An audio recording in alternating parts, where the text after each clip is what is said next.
Silence is often misunderstood as emptiness, but anyone who has ever grown through it knows that silence is never empty. It is full of answers you weren't ready to hear before. When communication stops, the first instinct is usually panic. What happened? What changed? Why does everything feel heavier? But that heaviness isn't loss, it's your mind detoxing from dependency. It's the withdrawal that comes when you've been relying on someone else's presence to regulate your emotions. In the moment that presence disappears, you are left faced with the raw version of yourself. This is where real emotional maturity begins, because maturity isn't measured by how well you handle someone's attention. It's measured by how well you handle their absence.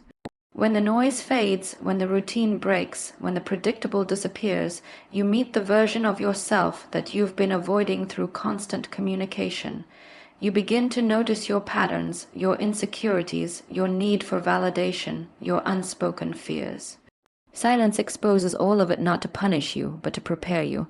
There is something profoundly powerful about observing your own emotions without reacting to them, sitting with discomfort instead of running from it, allowing space instead of filling it. This is the psychological turning point where inner strength is built. You start realizing that peace is not located in someone's message notification. Peace is located within your ability to stay grounded when that notification never comes. And through that realization, you begin to reclaim yourself. You stop waiting for reassurance. You stop negotiating your worth. You stop outsourcing your emotional stability. You rise into a version of yourself that is clearer, calmer, and far more self-aware than the person who once needed constant connection just to feel safe. Silence doesn't break you. It introduces you to the part of yourself you were always meant to become. One of the most challenging moments in the silence is dealing with your own mind. When communication stops, you no longer have someone else's words to soothe your doubts or distract you from your fears. You're left with your inner dialogue, and that inner dialogue can be relentless. This is where the real test begins, not the test of patience, but the test of mental discipline. Because the mind has a habit of creating stories, exaggerating scenarios, and replaying memories until they feel heavier than they actually are. And if you don't take control of that inner narrative, it will take control of you. What you're really learning in this stage is emotional regulation without external reinforcement. This is psychological strength at its core, the ability to manage your thoughts instead of being managed by them. Most people think strength is about holding on or letting go, but true strength is about staying centered when uncertainty arrives. It's about understanding that not every thought deserves your attention, and not every feeling needs a reaction. When you can sit with your thoughts without spiraling, you've already won half the battle. It's also the moment you realize how often you relied on someone else's presence as a shortcut to emotional stability. Their replies, their attention, their reassurance, those were temporary band-aids, but band-aids don't heal wounds, they only cover them. Silence removes that cover and forces you to deal with what's underneath. And even though it's uncomfortable, this is the point where real clarity develops. You start noticing what is fear and what is truth, what is emotional habit and what is genuine connection, what is anxiety and what is intuition. The mind will always try to pull you back to old patterns. Your job is to rise above them, and once you master your thoughts, you master the entire game. Strength is often mistaken for constant effort, constant reaching out, constant fixing, constant holding things together. But real strength reveals itself when you stop doing all of that and allow life to unfold without interference. When communication stops, most people assume the silence means weakness or defeat. But in reality, the ability to stay still, to not chase, to not argue your worth, is one of the most powerful demonstrations of inner resilience. It means you trust yourself enough to not fear distance. It means you value your dignity more than your impulses, and it means you understand that peace cannot coexist with desperation. This stage teaches you that your strength was never in how tightly you held on, but in how gracefully you let go of unhealthy habits, like overthinking, over-explaining, or overextending yourself just to maintain a connection. You begin to see that self-respect is not something you talk about, it's something you practice. Sometimes the bravest thing you can do is nothing at all, to pause, to observe, to breathe, to allow silence to speak for you when words aren't being heard anyway. There is a quiet confidence that develops when you no longer react out of fear, when you stop proving, stop persuading, stop performing emotional labor that isn't being reciprocated. In that calm stillness, you recognize your worth without needing anyone else to validate it. And that recognition becomes your anchor. You also realize that your energy is valuable, and not everyone deserves access to it. Silence becomes a filter. It reveals who notices your absence, who respects your boundaries, and most importantly, how you function when your comfort zone is disrupted. The moment you discover that you can stand firmly on your own without leaning on anyone for emotional balance, you unlock a deeper level of strength, one that cannot be shaken by distance or silence. True strength isn't loud. It's the quiet decision to honor yourself even when no one is watching. People often think the moment communication breaks is the moment someone has to make a move. They turn it into a competition, who messages first, who shows interest, who appears stronger. But the truth is, that's not the real game at all. The real game begins internally, not externally. It's not about who reaches out first. It's about who evolves first, who grows, who becomes more emotionally grounded, more self-aware, more connected to their own identity in the absence of constant interaction. This is where silence becomes transformative, because distance removes the distractions that usually blur emotional clarity. Without the back and forth, without the routine communication, you're left to evaluate things as they are, not as you wished they were.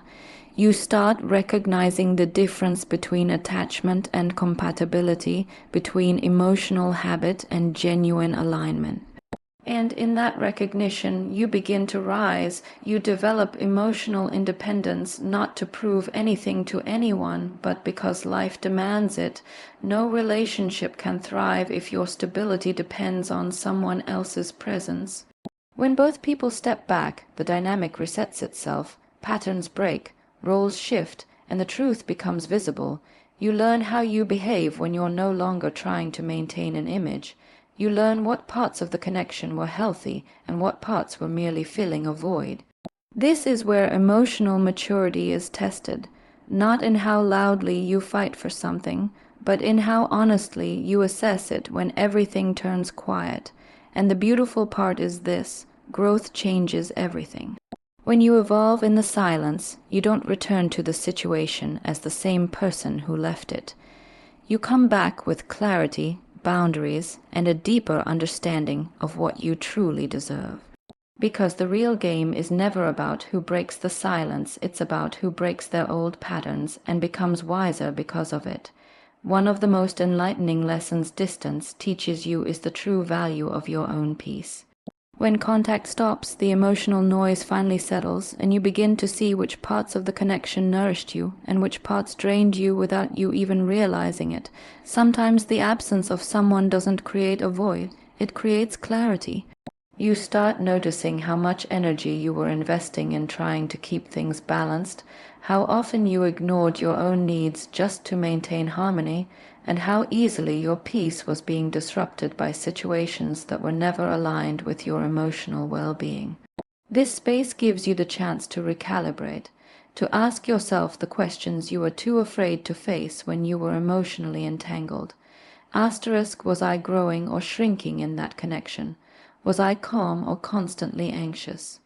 Was I being valued or merely tolerated? These questions are uncomfortable, but they are necessary. They force you to confront the truth that your peace is not negotiable, and neither is your self-worth. What often surprises people is how quickly their inner world stabilizes when they stop forcing a connection. It's almost like your mind and heart were waiting for a break, waiting for a moment to breathe freely without being tied to the emotional unpredictability of someone else's actions. And once that calm returns, you realize something vital. Protecting your peace isn't selfish. It's survival, it's emotional maturity, it's choosing long-term stability over short-term comfort. Distance becomes a teacher. It shows you that anything costing you your peace is already too expensive, and it reminds you that you cannot build a meaningful connection on top of your own exhaustion. When silence brings you more clarity than the relationship ever did, that is your answer. Your peace is your power, and anything that threatens it is never worth holding on to. Letting go is often misunderstood as giving up, but in reality, it is one of the most intentional and powerful choices a person can make. When communication stops, you are given a rare opportunity to examine what you were holding on to and why. You begin to see that not every connection is meant to be carried forward, and not every emotional bond is meant to survive every season of your life. Some experiences are simply there to teach you who you are becoming, and the moment you stop clinging to what isn't aligned with your growth, you create space for what is. There's a quiet liberation that comes with releasing something that once felt essential. At first, it feels unfamiliar, even uncomfortable, but as the emotional fog lifts, you begin to recognize how much of yourself you had compromised just to keep the connection alive. Letting go becomes a form of self-respect. It becomes the moment you choose your emotional health over your emotional habits, and that is where transformation begins. You start rebuilding your identity without the weight of old expectations. You realize that your life doesn't pause because someone is no longer part of it. Your dreams don't shrink. Your worth doesn't decline. If anything, you expand. You grow into someone who no longer attaches their value to another's presence or absence. You rise with a deeper understanding of what you deserve: consistency, respect, effort, emotional honesty. And once you truly internalize that, you stop settling for anything less. Letting go isn't losing. It's recalibrating your life so it aligns with your highest potential. It's choosing to evolve rather than remain emotionally stuck in a place that no longer nurtures you. And in that choice, you reclaim every part of yourself you once abandoned. Release what isn't yours to carry because your future needs the version of you that refuses to shrink.